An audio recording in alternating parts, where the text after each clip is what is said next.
মায়ে আকৌ কিবা এটা কৈ আছে, মই শুনি আছোঁ। আমাৰ দাদাৰ কথা কৈ আছে। হেল্ল' এভৰিৱান, এয়া আমি আজি দুইটা একদম পাকঘৰত সোমাই লৈছোঁ। আজি ৰাতিপুৱাই ৰুচি পুৰি বনাইছোঁ। সিহঁতি ক'লে আজি ৰুচি পুৰি খাম। পিছে ৰুচি পুৰি প্ৰায় বনোৱা হয়েই, কিন্তু কেতিয়াবা বেলেগো খোৱা হয় বাৰু মাজতে। আজি আকৌ বোলো ঘুগুনিৰ লগত বনাম।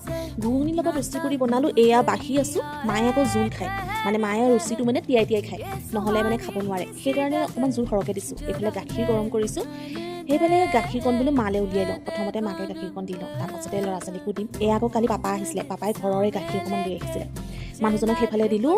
মানুহজনে ল'ৰা স্কুল দেৰি হৈছে, ল'ৰাটোক খুৱাই আছে। সেইফালে ছোৱালীয়ে খাই আছে আৰু লগতে এইফালে মাক খাবলৈ দিছোঁ।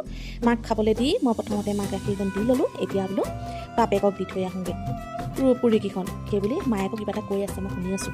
আমাৰ দাদাৰ কথা কৈ আছে।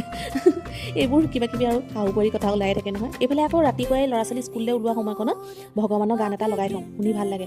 আজি সোমবাৰ, সেইকাৰণে মহাদেৱৰ গান এটা লগাই থৈছোঁ। এইফালে ল'ৰাক খুৱাই আছে।